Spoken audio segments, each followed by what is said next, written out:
इतने स्वादिष्ट, कुरकुरे, क्रिस्पी, करारे और बहुत ही सॉफ्ट, मुंह में घुल जाने वाले गोभी के पराठे अगर आपने एक बार बनाकर खाए तो गाइस रोज़ रोज़ आप यही बनाकर खाएंगे। और जैसे ही गोभी सस्ती होगी तो आप इसकी भरमार ही बनाने की कर देंगे घर में। तो गाइस इसे आप अपने बच्चों के टिफ़िन और मॉर्निंग ब्रेकफास्ट में भी बनाकर खाइए, बहुत ही टेस्टी लगते हैं। तो चलिए बनाना स्टार्ट करते हैं। गाइस प्लीज़ एक लाइक और सब्सक्राइब भी कर देना। तो गाइस सबसे पहले हम लेंगे गोभी को अच्छे से धो करके अच्छे से धोना है गाइस, और चेक कर लेना है कि कोई कीड़ा वगैरह तो नहीं है। अच्छे से धोने के बाद या तो आप चॉपर में चॉप कर लीजिए या फिर आप इसे ग्रेटर की सहायता से ग्रेट कर लीजिए। मैंने इसे ग्रेटर की सहायता से ग्रेट कर लिया है। आप ग्रेट भी कर सकते हैं, यानी कि घिस भी सकते हैं कद्दूकस से, या फिर चॉपर में चॉप भी कर सकते हैं। अब सारी गोभी चॉप करने के बाद मैं इसके साथ लूँगी 2 प्याज मीडियम साइज़ के। अगर आपके पास बड़े साइज़ की प्याज है तो आप बड़े ले लीजिए 1, और अगर आपके पास छोटी है तो 3 प्याज ले लीजिए। और अच्छे से इसे बारीक बारीक चॉप करना है।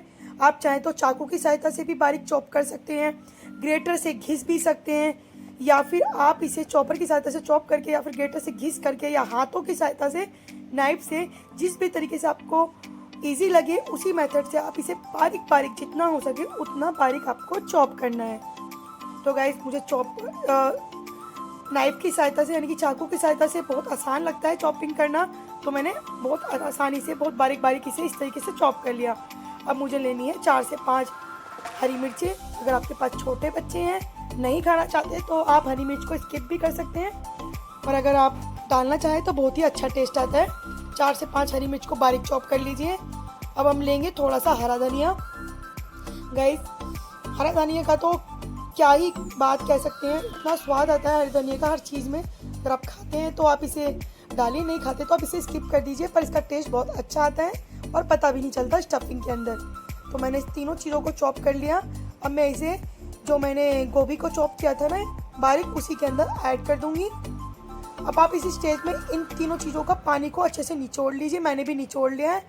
आप भी इसका गोभी का हाथों की सहायता से अच्छे से पानी को निचोड़ लीजिए।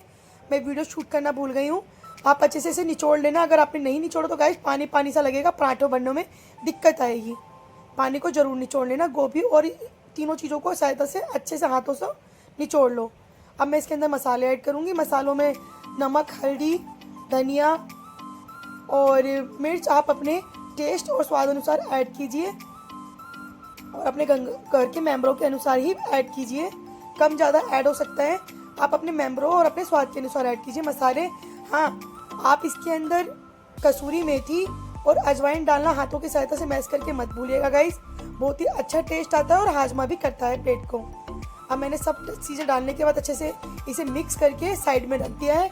अब मैं आटे का एक डो तैयार कर लूँगी।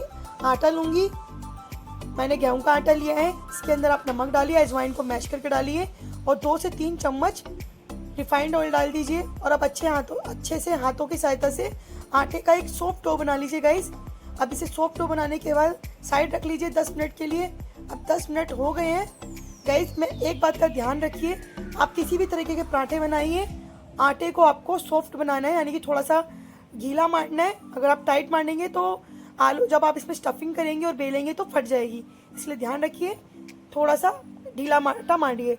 अब एक अच्छा सा पेड़ा लेके, जितना लोई का लेते हैं हम रोटी बनाने का, उससे थोड़ा सा बड़ा साइज का पेड़ा लेके अच्छे से बेल लीजिए।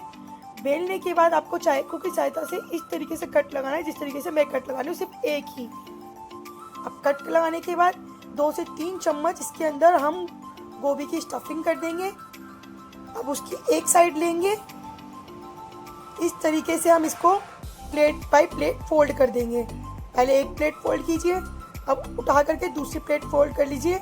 अब जो खाली प्लेट बची हुई है उसे अच्छे से फोल्ड करने के बाद आप इसके अंदर प्लोथन लगाने के बाद प्लोथन लगा लीजिए। प्लोथन लगाने के बाद बड़े धीरे धीरे सहायता से, बेलन की सहायता से आप इसे बेल लीजिए। अगर आप चाहें तो सिर्फ लोई ले और बेल करके अच्छे से स्टफिंग कर लीजिए, और स्टफिंग करके आप तवा गरम कर लीजिए। अब तवा गरम करने के बाद जब तवा गरम हो जाए तो इस तरीके से आप इसे उलट पुलट करके मीडियम टू हाई फ्लेम पे घी, बटर, तेल किसी भी चीज़ में आप इसे पराठे को तल लीजिए। मैंने इसे ऑयल से तलाया पराठों को सेका है। आप चाहें तो इसे बटर से भी सेक सकते हैं या देसी घी से भी।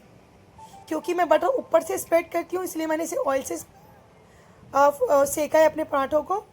आप अपने टेस्ट और स्वाद अनुसार किसी भी चीज़ से आप इसे फ्राई कर सकते हैं, सेक सकते हैं। गाइस मैंने हल्का हल्का ऑयल लगाकर ही सेका है इसे, क्योंकि मैं इसके ऊपर बटर डालकर अपने बच्चों को दूंगी। अब मैं इस तरीके से पराठा सेकने के बाद चाकू की सहायता से या फिर पिज़्ज़ा कटर की सहायता से आप इसे कट कर लीजिए। अपने बच्चों को ऊपर से बटर लगा करके हरी धनिया की चटनी, टमाटो केचप या फिर मोमोज की चटनी, दही, अचार किसी भी तरीके के साथ बच्चों को सर्व कीजिए। बड़ों को सर्व कीजिए, बहुत ही टेस्टी और हेल्दी होते हैं। आप अपने बच्चों को टिफ़िन में भी दे सकते हैं या फिर आप इसे कहीं घूमने जा रहे हो तो आप इसे बच्चों को टिफ़िन में भी रख के ले जा सकते हैं। कम से कम इसकी 1 से 2 दिन की शेल्फ लाइफ होती है, जल्दी से ख़राब नहीं होते, खाने में टेस्टी लगते हैं। अगर मेरी वीडियो अच्छी लगे तो लाइक शेयर सब्सक्राइब कीजिए।